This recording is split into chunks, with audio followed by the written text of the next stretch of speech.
Hello everyone. इस video में हम लोग पढ़ने वाले हैं सोर्सेज ऑफ नॉलेज, यानी कि जो नॉलेज है उसके सोर्सेज क्या क्या होते हैं। ठीक है।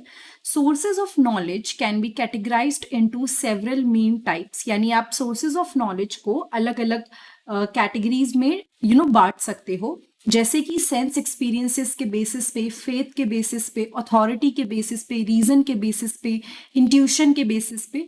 तो इन सारी चीज़ों को हम वन बाय वन करके पढ़ने वाले हैं और देखेंगे कि क्या क्या सोर्स हो सकता है नॉलेज गेन करने का। ठीक है। सबसे पहले आते हैं सेंस एक्सपीरियंस पे। When we talk about sense experience, आपको पता ही है हमारी सेंसेस होती हैं। ठीक है। हम चीज़ें देखते हैं, सुनते हैं, टच करते हैं, टेस्ट करते हैं, स्मेल करते हैं। So sense experience is the most fundamental source of knowledge, यानी सबसे कोर जो है, जो सबसे मेन है, बेसिक है, वो क्या है? आपका सेंस एक्सपीरियंस। यानी कि आप सपोज अभी पढ़ रहे हो, तो अभी आप क्या यूज कर रहे हो? You are using your senses. आप देख रहे हो या सुन रहे हो, कुछ भी चीज आप यहाँ पे अभी फिलहाल नोटिस कर रहे हो, वो आपके सेंस एक्सपीरियंस से आपकी नॉलेज बढ़ रही है।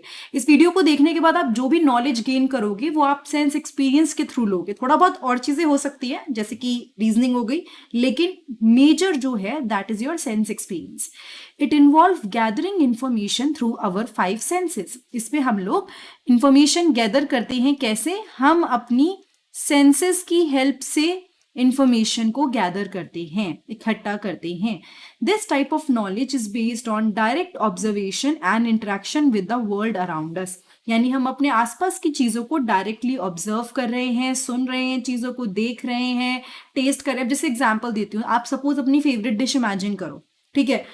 इमेजिन कुछ भी आपको फूड पसंद है। सपोज मुझे छोले भटूरे बहुत पसंद है। I am just giving you an example. तो छोले भटूरे में जो अभी मेरे दिमाग में छोले भटूरे खाते उसका जो टेस्ट आया, वो नॉलेज जो मैंने गेन करी कि वो कैसा है एक्चुअली टेस्ट उसका, वो मैंने अपनी टेस्ट, स्मेल, इन सब चीजों से गेन करी। तो ये सेंस एक्सपीरियंस हुआ जिसकी वजह से मैंने नॉलेज गेन करी। ठीक है। तो डायरेक्ट ऑब्जर्वेशन या फिर इंटरेक्शन जो है आसपास के वर्ल्ड से, उससे मैंने नॉलेज को गेन किया। For example, seeing a rainbow, feeling the warmth of fire और tasting a ripe fruit are all examples of knowledge gain through sense experience. तो अगर मैं रेनबो देख के मुझे पता चलता है कि अच्छा देखो रेनबो इतना सुंदर है, या फायर को मैं फील करती हूँ कि ये तो थोड़ी हॉट है, या फिर एक राइप फ्रूट को मैंने टेस्ट किया, मुझे पता चला ये मीठा है। तो ये सब चीजें मैंने अपने सेंस एक्सपीरियंस से गेन करी। फिर आता है faith. Faith is a source of knowledge that relies on belief and trust in something without empirical evidence or logical proof. Now मैं एग्जाम्पल देती हूँ, हो सकता है कुछ लोग नहीं मानते हो इसमें, बट दैट इज फाइन। आप किसी भी रिलीजन के हो, कहीं आप कोई भी कास्ट के हो, डजेंट मैटर। सपोज अगर हम बोलते हैं कि देर इज अ गॉड, है ना, तो सिर्फ if I believe in God, तो मैं उस चीज को, मैंने देखा नहीं है, बट मैं उसको, बिकॉज ये मेरा इंटरनल फेथ है, मैं उस चीज को मान रही हूँ। ठीक है। कुछ लोग मानते हैं कि सक्सेस मिलेगी, तो चाहे वो मिली नहीं है, बहुत दूर है, लेकिन इफ दे हैव फेथ, तो मतलब उसके लिए एविडेंस की जरूरत नहीं है। You have the faith on certain things.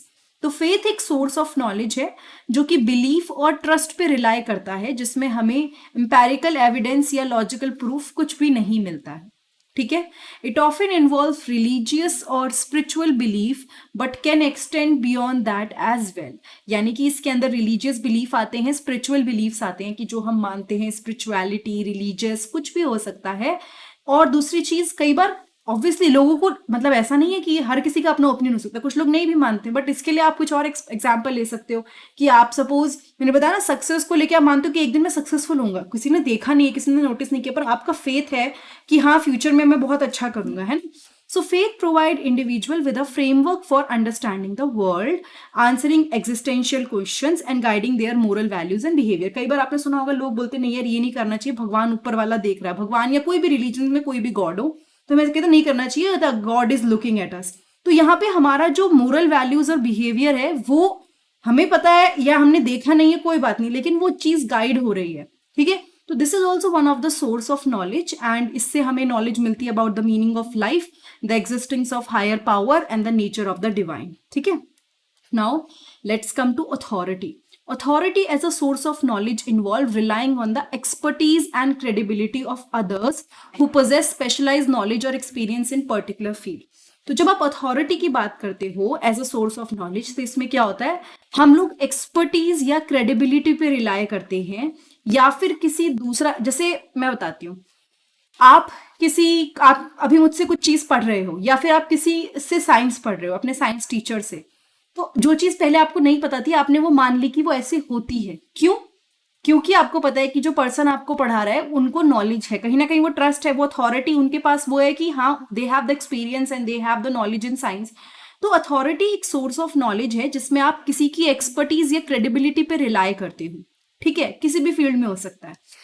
Coach से आप सपोज क्रिकेट सीखने जा रहे हैं, तो आप उनसे सीखने जा रहे हैं और आपको भरोसा है कि नॉलेज गेन कर लोगे। क्यों?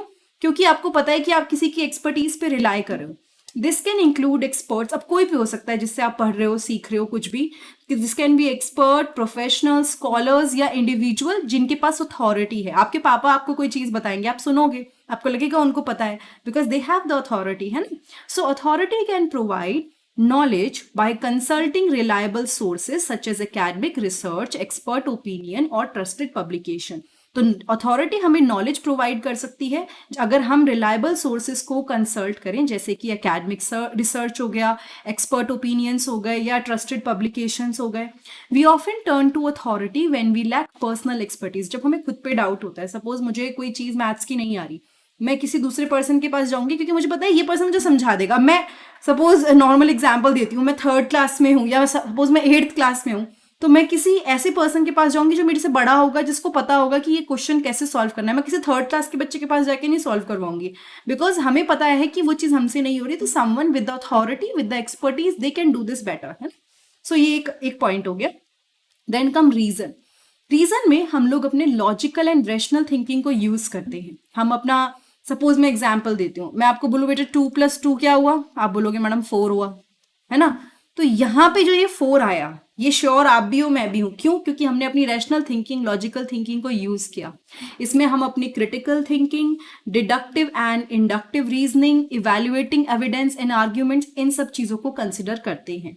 Reasoning allow us to analyse information. Reasoning की हेल्प से ना हम लोग इंफॉर्मेशन एनालाइज करते हैं, हम लोग उसमें से लॉजिकल कंक्लूजन्स निकालते हैं, and we make informed judgements, हम जजमेंट्स बना पाते हैं। Through reason we can identify cause and effect relationship. जब हम रीजनिंग करते हैं तो हमें पता है कि ये रीजन है, इसकी वजह से अफेक्ट ये हुआ। मैं एग्जाम्पल देती हूँ, जैसे कुछ भी एग्जाम्पल लीजिए, मैं बताती हूँ। मैं थर्मोमीटर पानी में डालूंगी, गर्म पानी में, तो उसका टेम्परेचर राइज होगा। तो कॉज क्या है कि मैंने थर्मोमीटर यहाँ पर डाला और हीट, और उसकी वजह से टेम्परेचर राइज हुआ। तो ये जो चीज़ है हमें क्यों पता है? क्योंकि हमने अपना रीजनिंग यूज किया, हमने अपना लॉजिकल थिंकिंग यूज किया। ठीक है, reasoning is crucial in scientific inquiry, problem solving and decision making. In fact काफी वास्ट एरिया है, जिस not about thermometer, but example easy way में समझाने के लिए आपको मैंने ऐसे बताया। बट आप रीजनिंग जब बात करते हो तो आप चीजों को डिडक्ट करते हो कि ऐसा करने पे ये हो सकता है, ये करने पे वो हो सकता है। तो all these things are based on the problem solving skills and scientific inquiry. तो इसके थ्रू हम अपनी नॉलेज गेन करते हैं। Then comes intuition. इंट्यूशन मैं आपको सिंपल शब्दों में बताती हूँ। Intuition is basically the gut feeling. अगर आपने वर्ड सुना हो, कई बार जैसे होता है ना कि हमारी गट फीलिंग हमें कुछ कहती है। I don't know how many of you have experienced it, but it's a source of knowledge. ये जरूरी नहीं है कि हर बार सही हो, I am not saying that, but it is a source of knowledge. जैसे कई बार क्या होता है ना, आप कुछ काम करने चाह रहे हो, ठीक है, और आपको लगता है कि नहीं यार नहीं करना चाहिए, ये ऐसा नहीं कि कुछ बहुत नुकसान हो रहा है या कुछ, बट आप बोल रहे हो नहीं छोड़ देते हैं, अब की बार छोड़ देते हैं, अगली बार कोई काम करते हैं। ये आपकी एक, या फिर कई बार किसी सिचुएशन में हमारी गट फीलिंग कहती है कि ये होना चाहिए, या फिर ये पर्सन सही है, ये पर्सन सही नहीं है।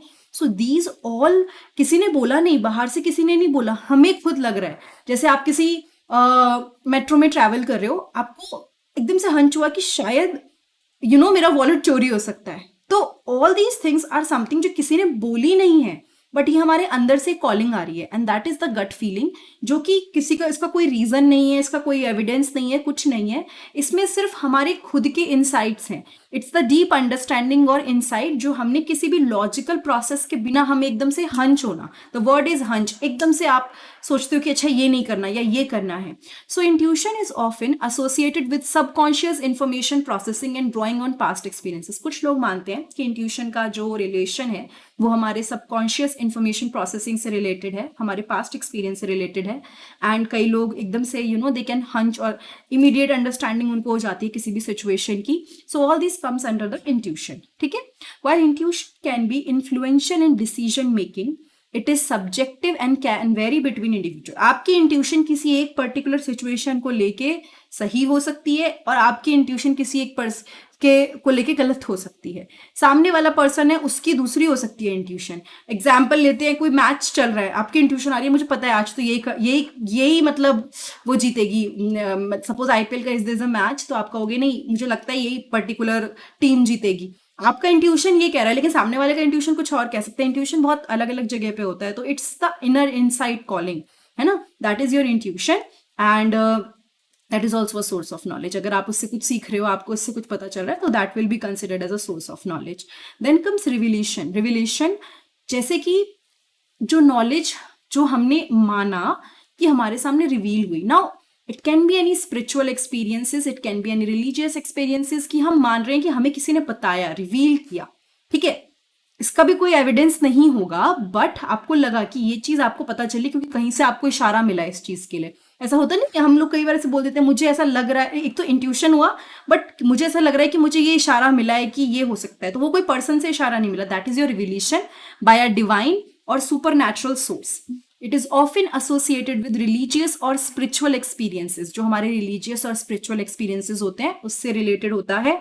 एंड कई बार डायरेक्टली उससे भी ना हो, but somehow sometime things get revealed to you, तो वो एक चीज हो सकती है। Revelation can provide profound insight into religious doctrines, moral principle and metaphysics truth. आप कोई चीज कर रहे हो, सही गलत, आपको कई बार ऐसा लगता है कि भगवान का इशारा है, ये भगवान इन कोई भी गॉड हो सकते हैं अगेन, तो कब आपको लगता है कि कोई ऊपर कोई डाइटी है जिनका इशारा है ये, तो all these things come under the revelation. अच्छा, ये भी सब्जेक्टिव एंड पर्सनल है और ये रिलाई करता है इंडिविजुअल एक्सपीरियंसेस पे या फिर क्लेम्स जो होता है डिवाइन इंटरवेंशन का, ठीक है। The source has the same problem as intuition. जो सोर्स है उसका सेम प्रॉब्लम है, मतलब बेसिकली यहाँ पे जो रिविलेशन है वो भी काफी हद तक कंफ्यूज नहीं होना है इंट्यूशन से, but they are very much related. पर इंट्यूशन कई बार हमारे इनसाइट से आता है, सबकॉन्शियस माइंड से आता है। Revelation can be outside factors. Sometimes one claim to know something by means of revelation। जैसे, हाँ एग्जाम्पल देती हूँ बहुत अच्छा, कोई बोलता है मेरे सपने में ही आया था। सो अब सपने में, अब आपका dream is also your subconscious mind, but sometimes some people believe that it is also a revelation by some divine और सम सुपर नेचुरल सोर्स, तो ये भी पॉसिबल है। So in short, all these are the sources of knowledge. The basic fundamental is the sense experience and after that faith, authority, reason, intuition, revelation, all these are the sources of knowledge. It's worth noting that these sources of knowledge are not mutually exclusive and they can interact and complement each other। ऐसा नहीं है कि बिल्कुल अलग अलग हैं, आपस में they can interact और ये complement कर सकते हैं। आपको कोई चीज आपने देखो सपनों में कई बार वो चीजें आती हैं जो हमने नॉलेज गेन करी है, उससे रिलेटेड चीजें आती हैं। सो that is something that can interact and complement each other. For example, scientific discoveries may be based on both sense experience and reason। तो साइंटिफिक डिस्कवरीज जो होती हैं वो सेंस एक्सपीरियंस पे बेस्ड होती हैं, रीजन पे बेस्ड होती हैं, लेकिन रिलीजियस बिलीफ क्या होते हैं, वो इनकॉर्पोरेट करते हैं element of faith and revelation, है ना। Science is based on reasoning and experiences things, कि आपको एविडेंस चाहिए, लेकिन रिविलेशन के साथ ऐसा नहीं है। Critical thinking and evaluating evidence important है किसी भी चीज की रिलायबिलिटी और वैलिडिटी को नोट करने के लिए। But in short, all these are the sources of knowledge. Now one more important information for you, अगर ये वीडियो आप अभी यहाँ तक देख रहे हैं तो आप लोग प्लेलिस्ट जरूर चेक कीजिएगा। मैंने प्लेलिस्ट बना रखी है बीएड एमएड नेट से रिलेटेड, ताकि आपको इजी हो ढूंढने में, बहुत आसानी से आपको मिल जाएगी आप प्लेलिस्ट सेक्शन में जाएंगे तो। साथ के साथ अगर ये वीडियो आपको अच्छी लगी तो सब्सक्राइब करने के साथ साथ बेल बटन प्रेस कीजिएगा ताकि नोटिफिकेशन आपके पास आए। एंड अगर मेरी किसी भी वीडियो से आपको कोई बेनिफिट हुआ है and you want to do something, you can buy me a book, जिसका लिंक नीचे डिस्क्रिप्शन बॉक्स में। It is up to you कि how much you want to pay, वो सारा आपको मतलब वेबसाइट पे जाके मिल जाएगा। बाकी कोई वीडियो अभी तक नहीं मिली है जो बहुत इंपॉर्टेंट है तो प्लीज कमेंट जरूर कीजिएगा। मैं ट्राई करती हूँ कि कमेंट के अकॉर्डिंग आई पुट वीडियोस। तो अगर आपको कुछ भी चीज नहीं मिल रही है तो वो आप कमेंट में लिख सकते हैं, so that I can help you. Thank you so much, have a nice day, I will see you next time in the next video.